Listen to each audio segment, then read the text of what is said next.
Well, happy February 2017 from Anderson Forge. This is the 2nd of February, as a matter of fact. And what we're going to take a quick look at here is the first knife. Pardon me while I adjust some things around. It's the first knife that I have ready for the knife show in Little Rock, Arkansas, in about 2.5 weeks. So I'll just get right on with this. This is a Hunter that is it's a San-mai blade. San-mai blade, 1095 core with a 410 stainless jacket. Hot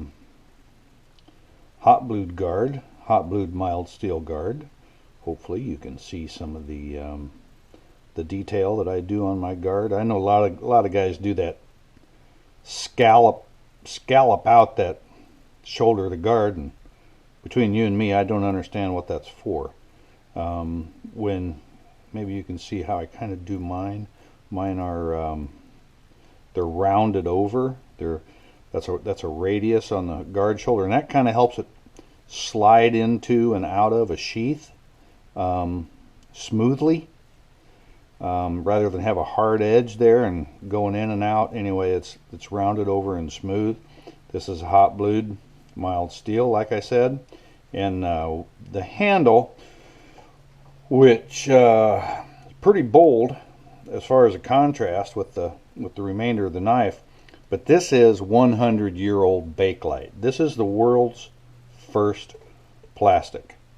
It's called Bakelite because the guy who invented it was named Bakelund. He was from Sweden, and this was a formaldehyde-based polymer that solidified into what's known as Bakelite. And I had a buddy who was an electrical engineer doing a refit on an old warehouse in Wisconsin, and he found a bunch of this stuff in the basement that they were throwing away, and he grabbed a bunch, I got a bunch, and I've been using this for good maybe 7 or 8 years, and my supply is getting rather short. When this Bakelite's gone, it's gone, and I'm just going to keep a couple pieces for me. But anyway, we'll do like I like to do. Sometimes a lot of people may have seen my videos a dozen times, 20 times, or this might be the first time you ever saw it. I make a takedown knife. So we're just going to get this apart real quick. This is a stainless steel socket head cap screw that has been silver. Maybe you can see the silver braze line. I don't know if you'll be able to see that or not, how close this GoPro will focus, but there's a silver braze line, and it's brazed into a 5/16 stainless finial. It's threaded 1032. It's going into a stainless insert. By the way, these are the hands of a knife maker when you're approaching showtime. They just never get clean. So this, oh boy, she's a snug one. There you go. And I like to refer to this every now and then.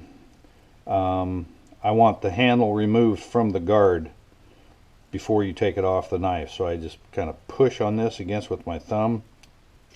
There you go, pop that off. Take our handle off.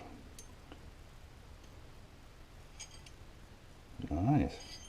Our hot blued guard. Pins, removable, they're free floating.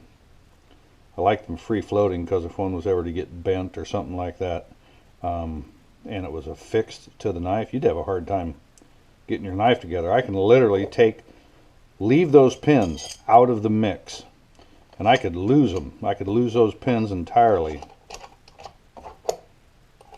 Not even have them in there. If I was on a hunting trip or something and it wouldn't stop anything, I can still crank this thing down and go to work on this knife, and you see it's still the same fit because the tang is fitted to the handle. It's a friction fit. So all that said and done, I'll just get this off of here, get our pins back in, and we can all have a nice day. This will be on my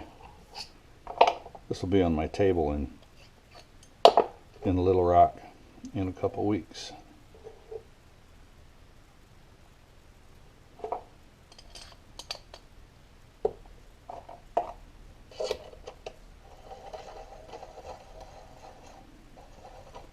And that is that. Beauty, eh? So, if you're out and about and driving through Little Rock in a couple weeks, come and see me. You guys have a good one.